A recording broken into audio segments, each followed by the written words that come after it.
Right, ready?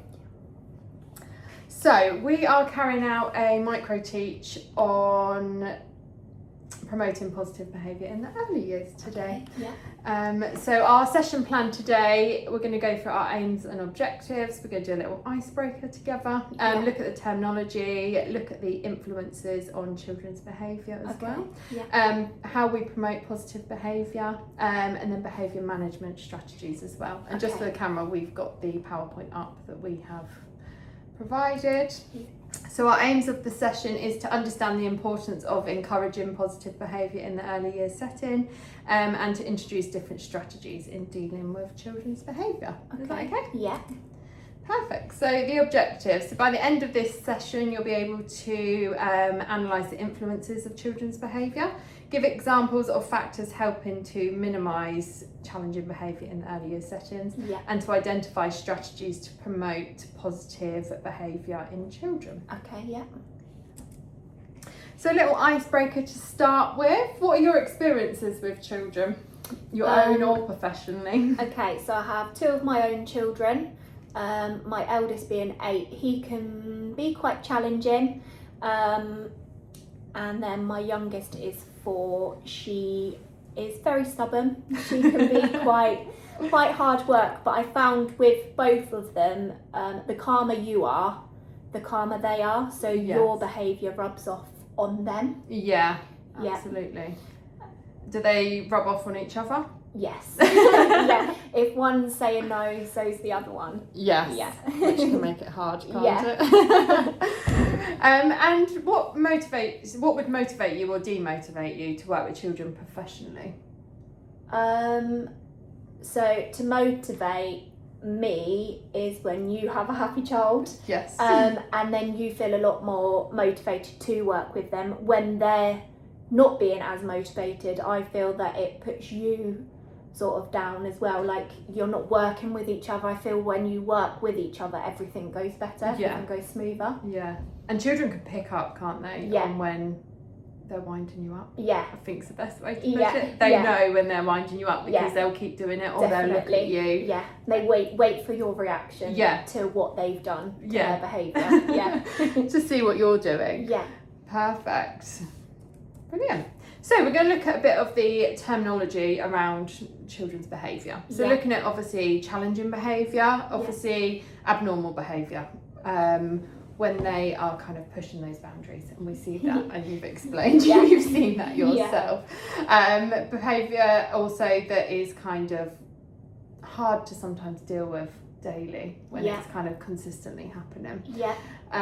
Early years settings, obviously, so early years is those 0 to 5 years, obviously very important, and obviously educational providers receive government funding as well for the settings, which you might have with your children as well.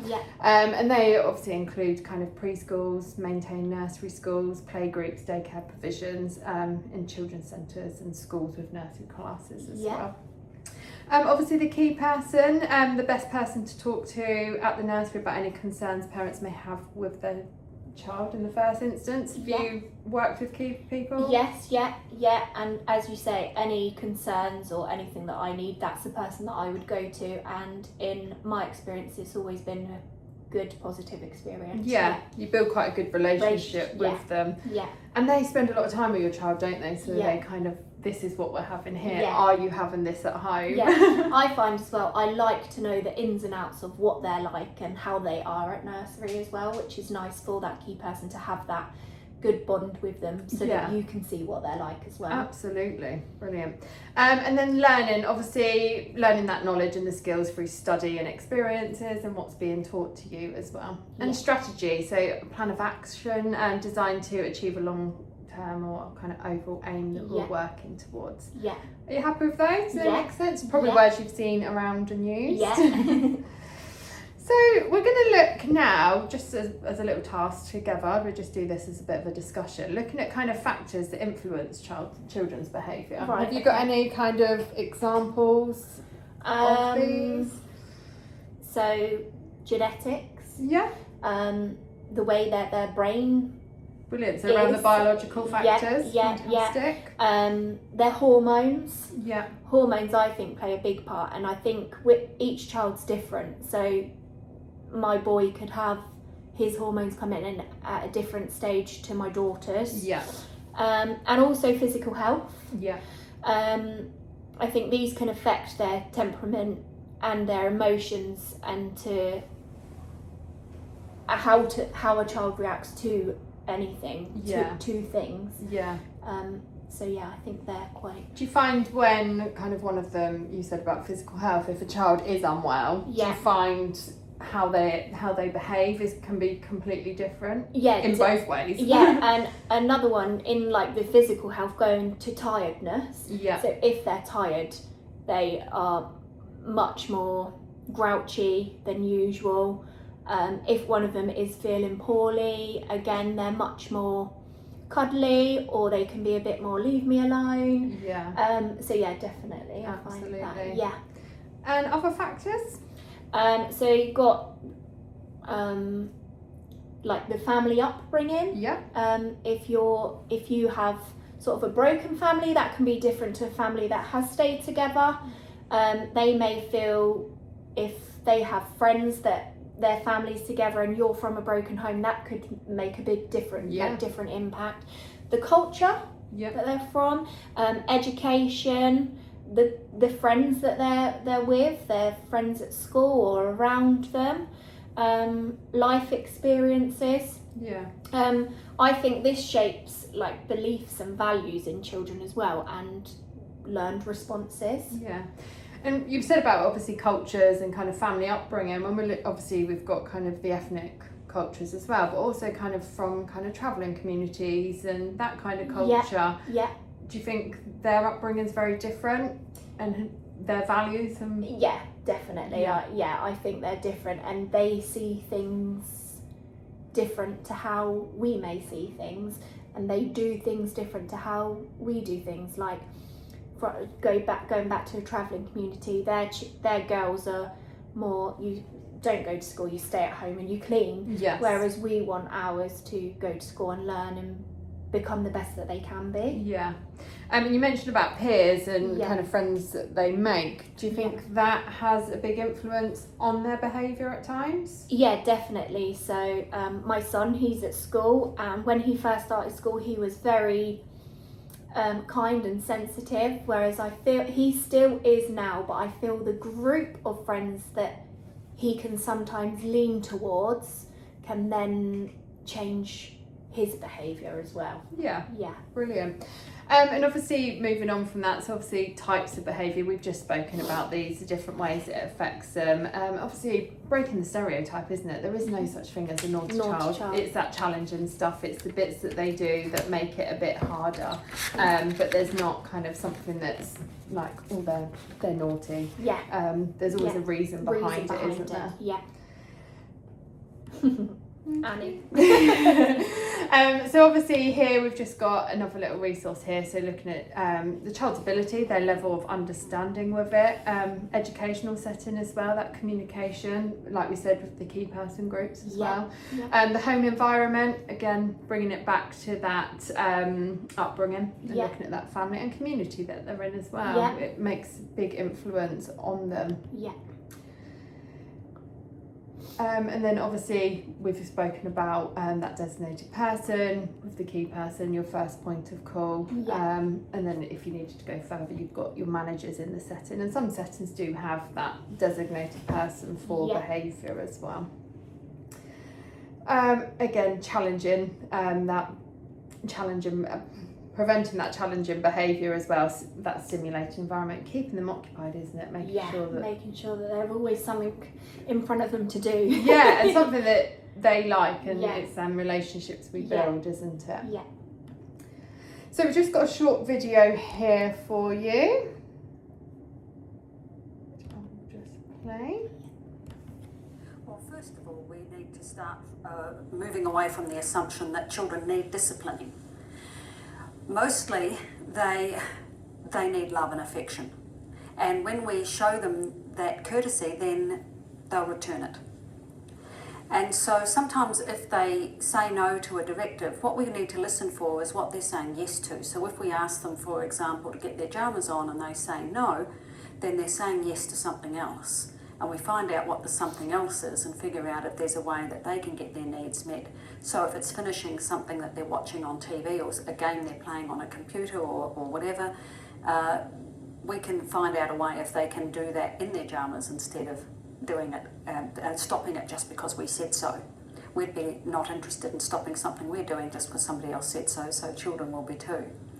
The other thing to remember is that our species has evolved to be highly cooperative. And therefore, our problem with children isn't asking ourselves, how do I get this child to be cooperative? Our question is, how do we make sure we don't damage the child's desire to cooperate?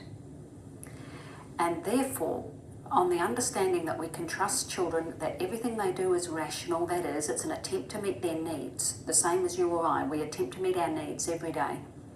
So they're trying to meet a need. It just happens they might not be doing it very expertly, or whatever their strategy they're using might be inconveniencing us. Nevertheless, what we look for is, how do I get that need met with using a strategy that's skillful and doesn't happen to inconvenience other people? So for example, they don't want to get into their car seat. Find out why not. What's their objection? And it might well be something really simple, like it's too hot in there, surrounded by all that plastic and so on. And so there might be a way that we can turn the car air conditioner on for 2 minutes before we ask them to get into the seat. But unless we ask, what's your objection, what's your problem with doing what I've asked, we can't solve it because we think they're just being defiant. The other thing I think is really important is to make sure that we don't praise children for getting things right. Because when we tell children they're good boys for getting things right, they'll think they're a bad boy if they get it wrong.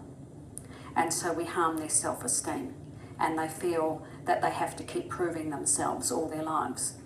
So as well as getting rid of punishments, so we don't reprimand, we find out what the issue is, as I've already said.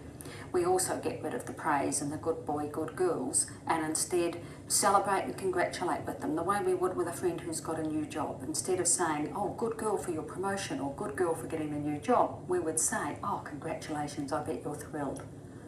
And by doing that with children, we're not tying their worth to their ability to please us and to meet our standards. And so they'll come through life feeling that their worth isn't up for debate. And feeling worthy is our birthright. And so by not praising, we're making sure that they feel worthy, but we're still giving feedback that gives them information about something they've achieved. Well, first of all, we need...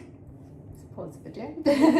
So it's a good little short video that just makes you think of different strategies for supporting. Yeah, some of the things she said, because I do say, good girl, good boy. Yeah. But what she's saying and how she's explained that, I get that. Yeah. Absolutely, and that praising, isn't it? And praising all that good behaviour, so then they think, oh, am I bad when I get it wrong? It does make you definitely think about how you say things.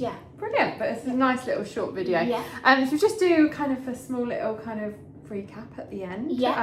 With a kind of little, not really a test, but just another discussion. Just looking at 2 examples of how to minimise challenging behaviour. Okay, so her going back to using like positive like reinforcement. Yes.